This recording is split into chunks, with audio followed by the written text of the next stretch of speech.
Let's go. Let's go. I want you to start it off, man. You was defending your guys, the tackles.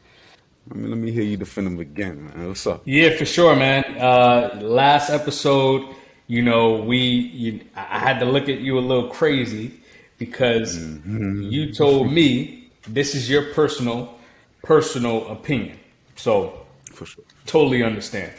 Um, your personal opinion was that you valued the tight end position a lot more than the left tackle position, and I personally think that's incorrect.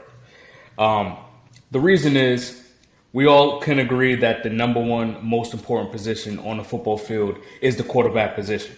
This is the reason why we draft. You see 4 or 5 quarterbacks go in the first round just about every single year except this past year, right? And we're not going to talk about Malik Willis actually lighting up the preseason right now, man. He's looking real good. Looking real good. Even Desmond Ritter's looking good. 3rd round draft picks, but hey, we're going to see what they can do.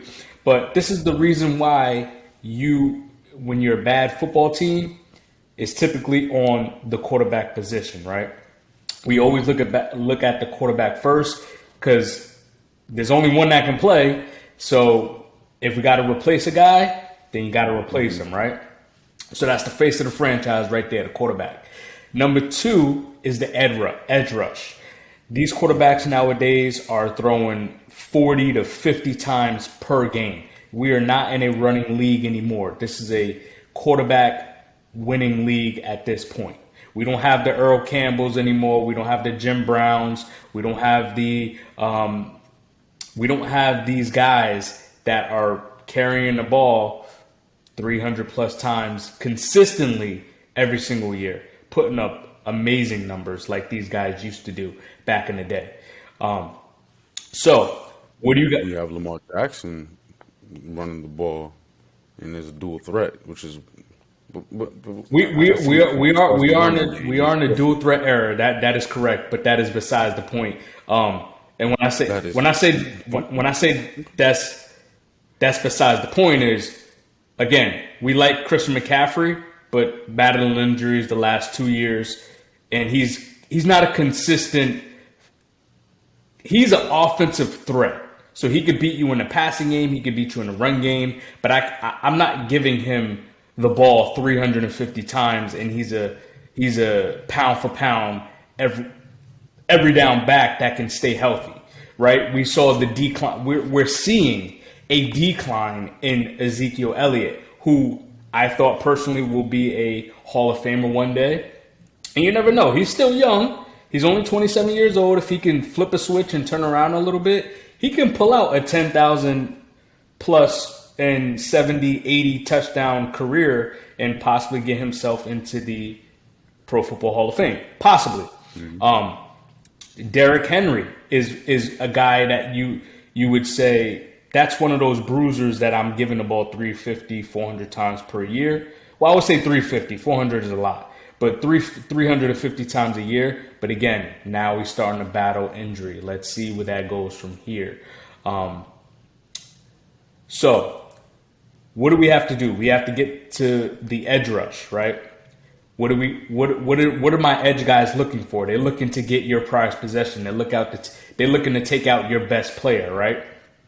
So that's why these guys are the second highest paid player on the team at this point, is because we got to get to the quarterback. How are we going to get to the quarterback? Myles Garrett, the Bosa brothers, the Watt brothers, right?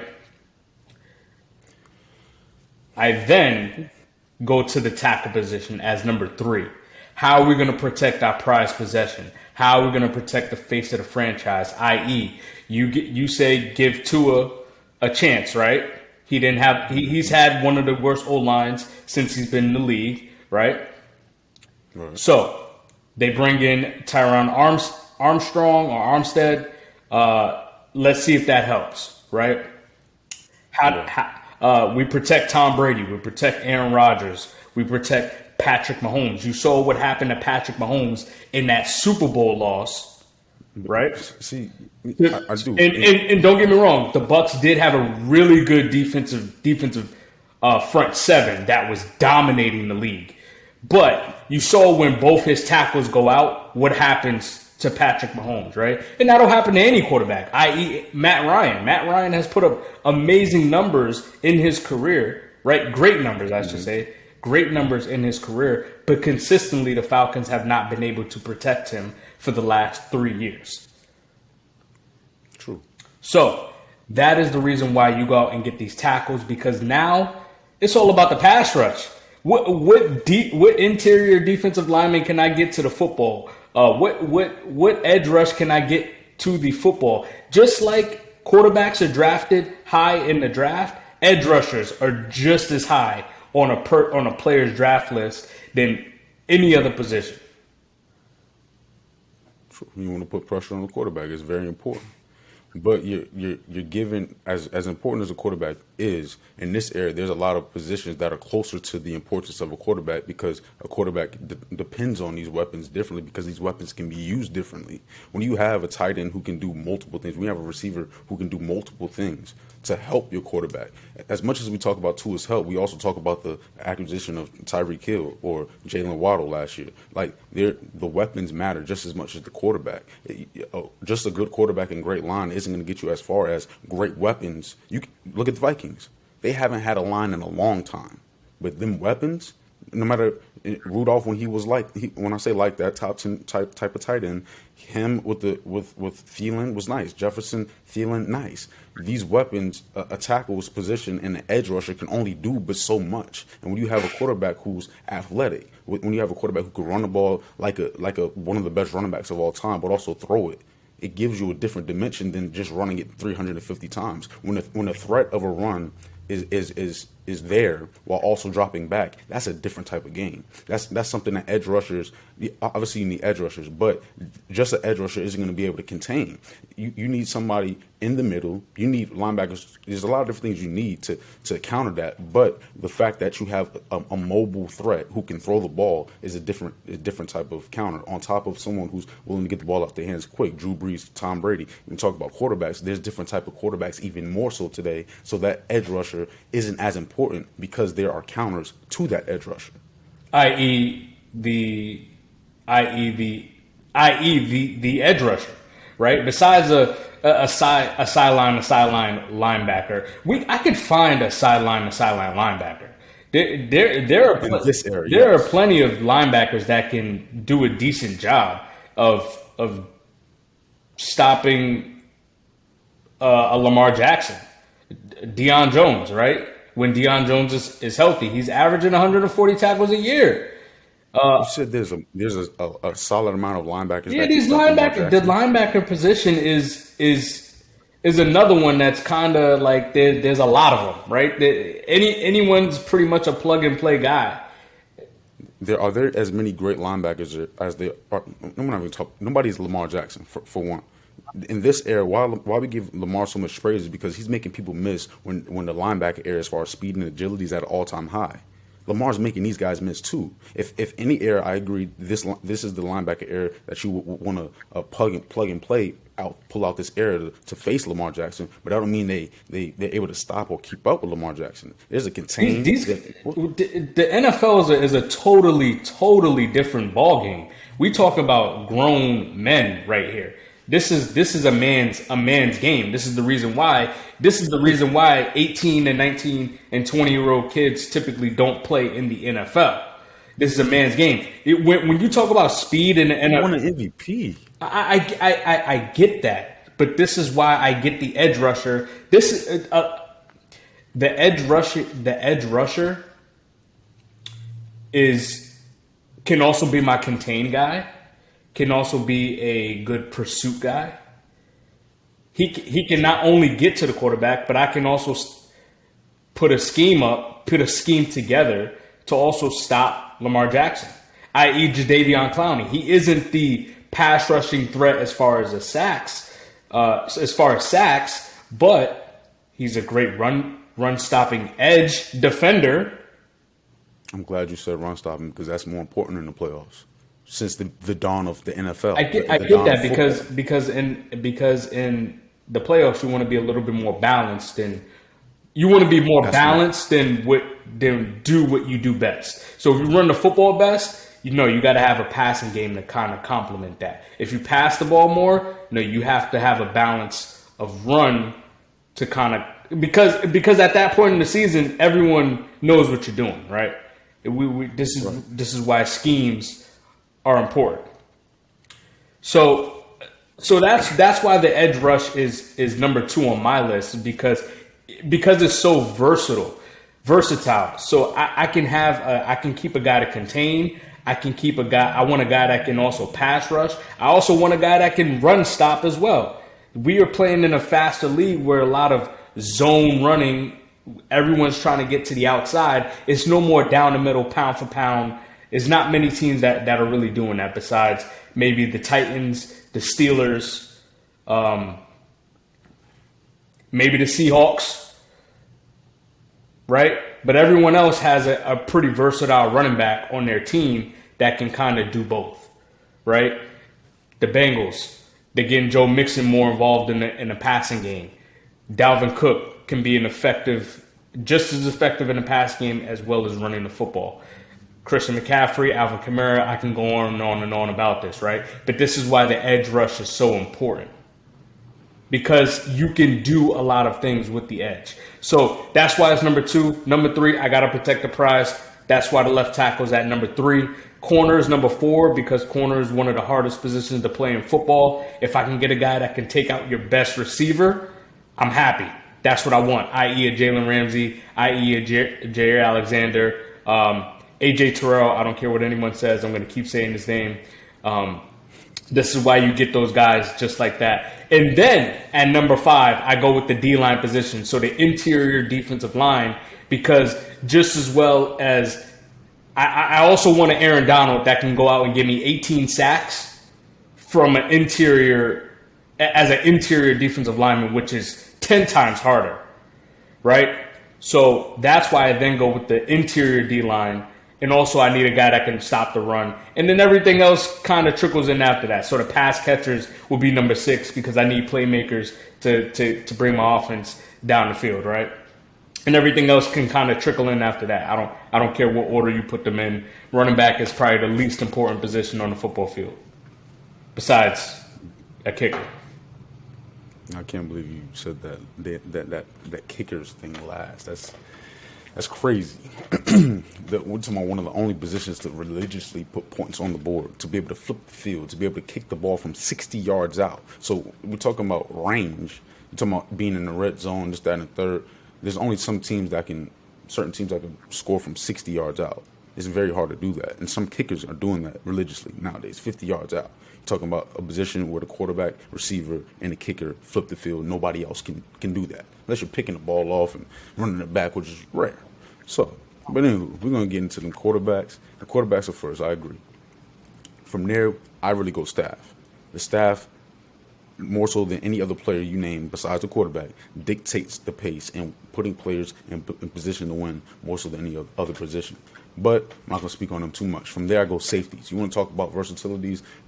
Get out of there with them edge rushers. Versatilities truly with them safeties. The safeties is the most versatile position in the game. You don't want to talk about space, something that you talk about with corners. Safeties do that. You want to talk about banging with the big boys. You want to talk about filling the gap, setting the edge like an edge rusher. Safeties do that as well. Just like a linebacker, they have the responsibility of a linebacker as well as a cornerback. They bang with the athletic dudes and they bang with the big boys in different ways. They're assigned to the tight end, the running back out the backfield, as well as the receiver. They're assigned to contain Lamar Jackson if he does pull the ball and run. A different dynamic than we've ever seen before. Safeties are responsible for that as well. From there, I go to another dynamic, versatile position, the tight end position. Guys who can bang with the big boys again with them tackles, but he also can do skillful things like footwork and agility, catching the ball, dunking on somebody in the end zone, something a tackle could never do because he's not eligible to catch the ball. Okay, I'm gonna stop you right there. How many great tight ends are effectively changing the win scale, or effectively changing the win scale on their team? Go ahead and answer that for me. Multiple. We can go NFL history. Shannon Sharp, Tony Gonzalez, Tony Gonzalez and Antonio Gates. It doesn't.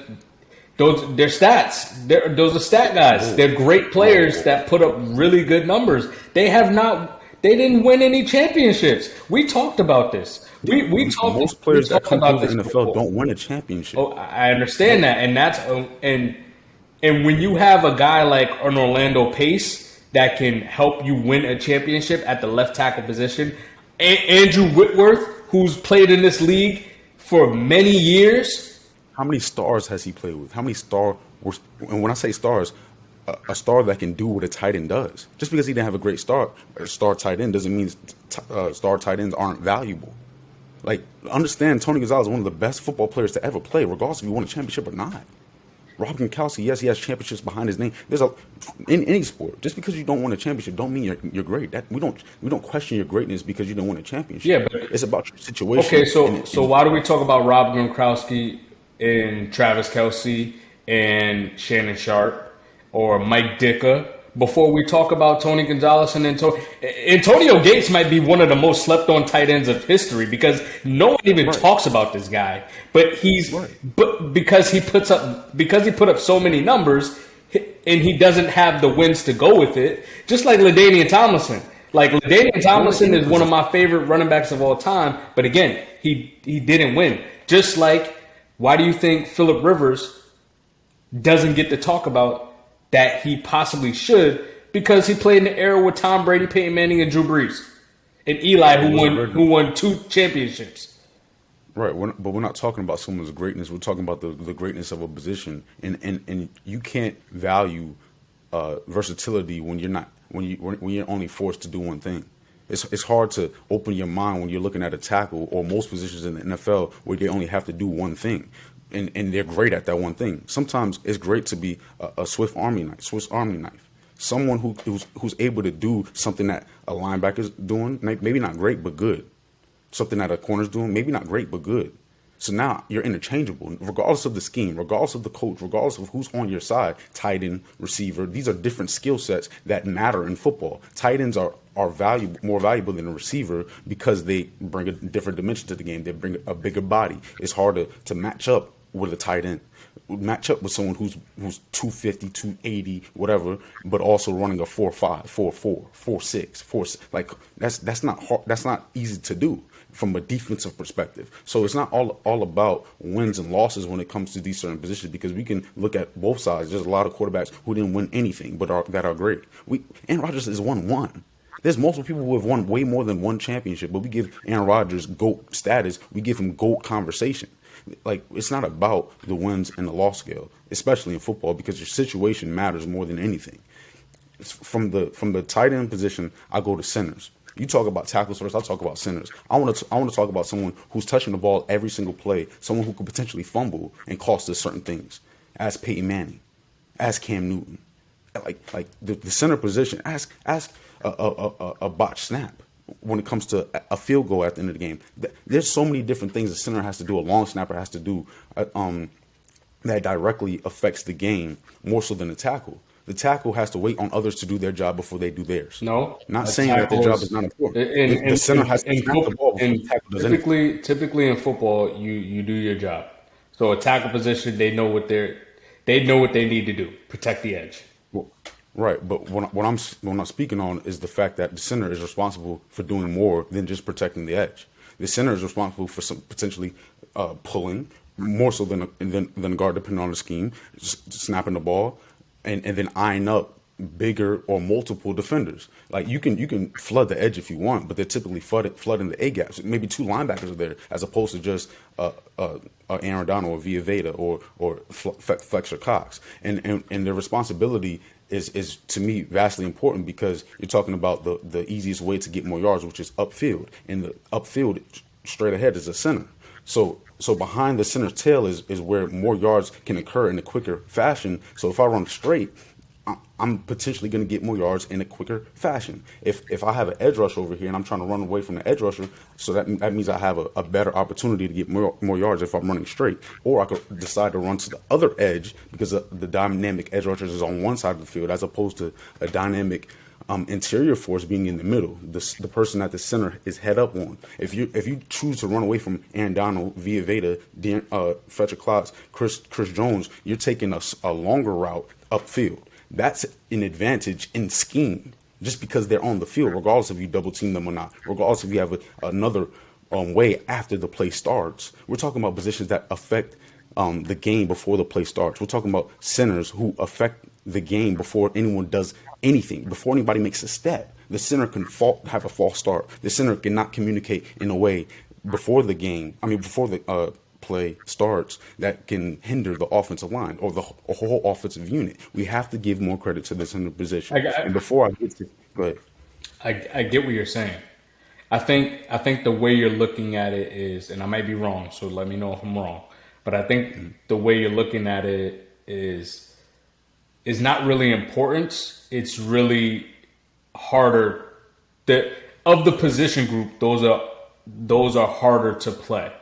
So, and what I mean by that is they're the quarterbacks of their position group. The center lets the O line and calls the play on the offensive line as far as the blocking scheme, right? He's the quarterback of the O line, right? So that's the guy that has to really know and analyze a defense more so than any other position on the O line. It's just like a safety. A safety is the quarterback of the defense, just like the middle linebacker is, right?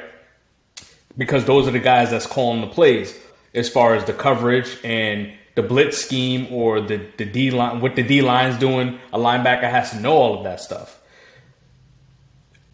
There is a reason why left tackles, I should say, mainly tackles, are drafted more in the top 10 than a center ever was. Because this is a more durable position. No, it's not. It is. It's because it's a more. You're in the trenches if you're a center. Okay, so why didn't I think his name is Linderbaum? Why didn't he go before Evan Neal? Why didn't he go? Why didn't he? Maybe team need. No, because the tackle position is more important than the center position. Don't get me wrong. Linderbaum is going to be a just like Creed Humphreys from Kansas City. Kansas City. He's a really good offensive lineman. Was drafted not this year but last year, right? Already an All-Pro O lineman in this league. Why did he go in the second round when he was projected to be a first-round draft pick? Why did Linderbaum drop until the 20-something pick to go to the Ravens when he was a top 15 player? Because teams don't need centers. Teams aren't looking for centers as much as they are looking for the tackle position because they got to protect the edge rush. There is a reason for it. No, it's because it's harder to find edge rushers, so they're going to try to find that in the draft. And then also the center position is something just like the kicker position. You're not going to draft the kicker typically because you have your kicker position already intact. Center and the kicker, every time down, if we score, we have to kick the ball. Every time it's time to snap the ball, we have to snap the ball. The center's position, the center's responsibility is that. The kicker's responsibility is that. So when you talk about why don't they draft the left tackle instead of this, that, and third? Again, that position typically is already handled. Like, I understand you're talking about the edge rusher and how it affected the game because you're right. If you asked me this 5-10 years ago, the edge rusher would be a lot higher. It's still high. But you're asking me. So when you're asking me, I view the game differently. I see guys who changed the game. Yes, in basketball, big man used to be way more important. Yeah. Certain people changed the game. And people used to give pushbacks to Steph Curry. People used to give pushback to Michael Jordan. People used to give pushback to Kobe Bryant. People used to give pushback to LeBron James. We're giving pushback to Lamar Jackson right now, Patrick Mahomes right now, Tom Brady right now, because Tom Brady is a part of the reason why we know that interior forces affect the game more so than an edge rusher. Tom Brady, it don't matter. Joey Bosa, try again. You got to be quicker than that. But with an interior force, he don't have to be quick or not. He can get in your face and affect your vision. And a pressure is just as important to me as a sack, because a pressure affects the back end too. Without the play ain't over, obviously the sack ends the is the play, but the pressure is important as well, especially if you could do it often. And the interior force is getting the vision of a quarterback. And great quarterbacks, no, we're talking about quarterbacks in general, great or not, it's easier to throw it in front of you than it is outside those numbers. It's easier to throw in the middle of the field than it is outside those numbers. And if the interior force is in your face, making it harder to make the easiest throw, it makes your job a lot harder. From the kickers, I go interior pass rusher, interior rush force. And then I go corner. From corner, I go to receiver. The corner is guarding the receiver, one of the most or the best athlete I feel in the game, a position where you can flip the field. So I have to make sure my corner is like that so that they don't flip the field in an easy manner. From corner, I go receiver. From receiver, I go edge rusher. That's when I believe the edge rusher comes in there. And I spoke on the edge rusher and what I believe their importance is. After the edge rusher, I go tackle. Wow. Because there's a lot of different things I can do Wow. to help my tackle out. The tackle can be helped out. The whole line can be helped out by a tight end, one of the most versatile positions in the game again. Chip block, or maybe sometimes the DN, you want to talk about a versatile DN or versatile edge rusher, because it could be outside linebacker as well. They have the responsibility of sometimes guarding a tight end. And I'm taking that tight end on the perimeter day and night over that edge rusher on the perimeter. It's not just about what you can do when you're great, but what you can do when you're not in the most ideal situation. And the tight end is going to take advantage of that because he's a Swiss Army knife. He can do it both. And the edge rusher cannot as much in my estimation. From edge rusher, I go tackle. From tackle, I go linebackers, guards, running backs.